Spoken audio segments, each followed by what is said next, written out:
বিশ্বের জনপ্রিয় ব্যক্তিত্ব নোবেল বিজয়ী ডক্টর মোহাম্মদ ইউনূস ছাত্র জনতার অভ্যুত্থানের মুখে সাবেক প্রধানমন্ত্রী শেখ হাসিনা পালিয়ে ভারত চলে গেলে বাংলাদেশের অন্তর্বর্তী সরকারের দায়িত্ব নেন তিনি। বৃহস্পতিবার ওয়ার্ল্ড ইকোনমিক ফোরামে যোগ দিয়ে নতুন বাংলাদেশের পরিস্থিতি ও রাজনীতির নামে হাসিনা রেজিমের বর্বরতা তুলে ধরেন তিনি। ডক্টর ইউনূস বলেন, হাসিনার নেতৃত্বাধীন আওয়ামী সরকার গত ১.৫ দশকে বাংলাদেশকে দুর্নীতির আঁতুড়ঘরে পরিণত করেছে।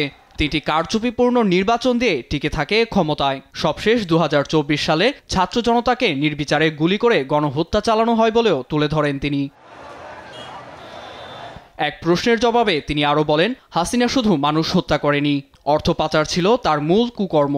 ব্যাংকগুলিকে ভয় দেখিয়ে বিভিন্ন অবৈধ পথে টাকা পাচার করেছে তার দোসররা, গ্রাস করেছে অর্থনীতিকেও। তবে সাধারণের সহযোগিতায় ঘুরে দাঁড়ানো সম্ভব বলে আশা ব্যক্ত করেন তিনি। তিনি আরও বলেন,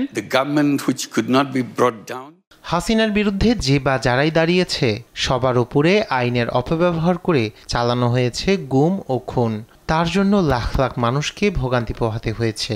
আমি নিজেও তার শিকার, যার বিরুদ্ধে শেষ মুহূর্তে সাধারণ মানুষ শক্ত অবস্থান নেয়।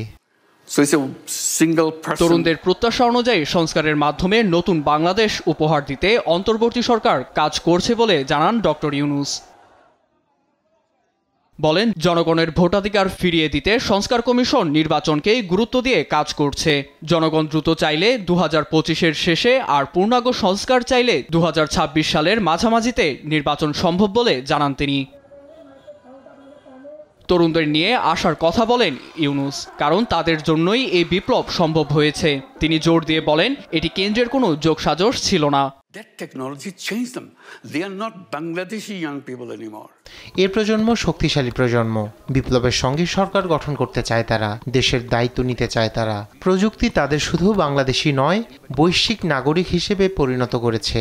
আমি মনে করি ১৮ নয়, ১৬ বছরে ভোট দেওয়ার ক্ষমতা দেওয়া উচিত তাদের, কারণ তাদের চিন্তা প্রযুক্তির সঙ্গে বেড়েছে। তারা বাম, ইসলামী বা কোনো রাজনৈতিক মতাদর্শের নয়, বরং সবাই এক হয়েই বাংলাদেশের জন্য এগিয়ে আসে।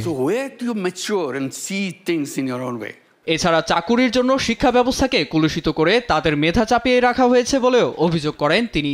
শিক্ষা ব্যবস্থা প্রযুক্তি নির্ভর ও বাস্তবমুখী করার উপর জোর দেন অন্তর্বর্তী সরকারের প্রধান। নীরব দাস, নিউজ ডেস্ক, দেশ টিভি।